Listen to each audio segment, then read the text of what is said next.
موقف آپ کے سامنے بار بار آ رہا ہے کہ ہم سمجھتے ہیں کہ یہ پاکستان کی تاریخ کا سب سے رگ الیکشن ہے. اس سے زیادہ کبھی رگنگ کبھی تاریخ میں نہیں ہوئی، اور جتنی اچھے طریقے سے جو رگنگ ہوئی ہے یہ بچہ بچہ جانتا ہے. اور مجھے افسوس اس بات پہ ہے کہ آج پنجاب کی ایک چیف منسٹر بنی ہے، اور جس میں پی ٹی آئی کی جو منتخب ممبران تھے اس کو اپنے ساتھ اکٹھا کیا کچھ کو، اور جو ہمارے مینڈیٹ کو چوری کر کے وہ آج چیف منسٹر کی ہیلپ لے چکی ہے. تو سمجھ سے بالا تر ہے کہ مینڈیٹ کسی اور کے پاس ہے اور کیبنٹ میں کوئی اور ہے. یعنی ایک جعلی چیف منسٹر اور ایک جعلی کیبنٹ بنے گی تو وہ کیا ڈیلیور کر پائے گی؟ اس کی مارل ویلیو کیا ہوگی؟ اس کی قانونی حیثیت کیا ہوگی؟ کون اس کو مانے گا؟ یعنی اس پہ کسی کو شک نہیں ہے کہ یہ الیکشن پاکستان کی تاریخ کی بدترین رگنگ. تو ہم آج آئے تھے مینگل صاحب کے پاس اور ہم نے ڈسکس کیا. ان کی ایک بہت بڑی کنٹریبیوشن ہے، یہ بڑی تحریک چلا رہے ہیں، اور ہم نے ڈسکس کیا کہ ہم کیسے آگے بڑھ سکتے ہیں کہ اس رگنگ کے خلاف جو ہے نا مشترکہ حملہ عمل طے کریں کہ پاکستان میں کبھی جو الیکشن ہو وہ آئین اور قانون کے مطابق ہو، وہ فیئر اینڈ فری الیکشن ہو، سب کے لیے لیول پلینگ فیلڈ ہو.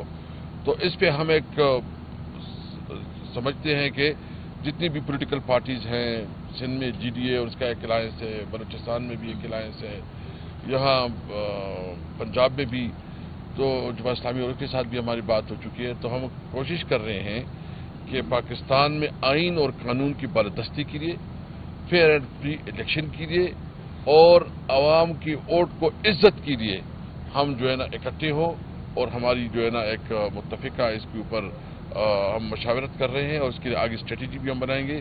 ہم شکر گزار ہیں کہ اختر مینگل صاحب آج تشریف لائے ہیں اور ہمیں ٹائم دیا، اور ہم انشاءاللہ تعالی ایک خواہش ہے کہ آگے بڑھے سکتے ہیں. بسم اللہ الرحمن الرحیم.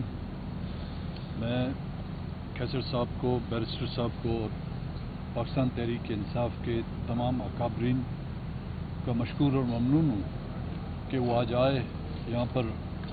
اور اس میں کوئی شک نہیں کہ نہ صرف موجودہ الیکشن بلکہ کئی یہاں پر اس طرح الیکشن گزرے ہیں جن پر کئی سوالیہ نشان ہیں.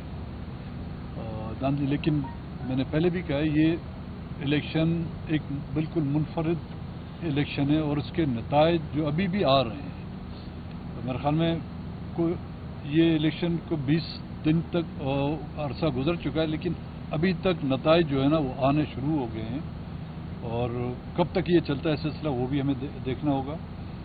ان کا مشکور و ممنون ہوں، انہوں نے ہمیں اس رگنگ کے خلاف جو ہے متحد ہونے کی دعوت دی ہے. کیونکہ ہم بلوچستان میں تو آپ نے دیکھا ہوگا کہ 4 جماعتی اتحاد ہمارا قائم ہے. اس میں بلوچستان نیشنل پارٹی، پشتونخوا ملی عوام پارٹی، نیشنل پارٹی اور ہزارہ ڈیموکریٹک پارٹی جو اس کا حصہ ہیں. تو میری یہ کوشش ہوگی کہ ایک آدھ دن میں جو ان پولیٹیکل پارٹیوں کی بھی ہم میٹنگ رکھیں. کیسر صاحب کی ملاقات محمود خان صاحب کے ساتھ بھی ہوئی تھی، اور میری بھی یہ کوشش ہوئی کل ان سے ساتھ مل کر اس مسئلے کا ایک پرماننٹ حل نکالیں. اور ہم سمجھتے ہیں کہ صرف پین ریلیف یا پین کلر سے جو ہے نا یہ مسئلہ حل نہیں ہوگا. اس کے لیے ایک جنرل سرجری تو آپ سمجھ رہے ہوں گے، ایک جنرل سرجری کی ضرورت ہوگی جس سے جا کے اس جو ایک مرض ہے اس کا خاتمہ ہو سکے گا. اور اس میں کوئی شک نہیں کہ جب تک کہ یہاں پر آئین کی بالادستی نہیں ہوتی، آئین کی حکمرانی نہیں ہوتی، اور جمہوریت انداز میں یہاں پر لوگوں کو ان کے حق کے رائے دہی کا اختیار نہیں ہوتا، یہ ملک آگے چلنے کی بجائے وہ پیچھے جائے گا. تو میں آخر میں ان تمام پاکستان تحریک انصاف کے دوستوں کا، ان کے اکابرین کا شکر گزار ہوں. اور انشاءاللہ ہم سمجھتے ہیں کہ اگر ہم نے یہ طے کر لیا، ہم نے یہ فیصلہ کر لیا، تمام وہ پولیٹیکل پارٹیاں جو اس الیکشن کو، اس سے پہلے کے الیکشن کو جو ہے نا وہ سمجھتے ہیں کہ وہ عوام کی منشا اور عوام کی رائے کے مطابق ان کے نتائج نہیں آئے ہیں، اس بات پر متفق ہو جاتے ہیں تو ہم کوئی نہ کوئی راستہ نکال سکیں گے. بڑی مہربانی.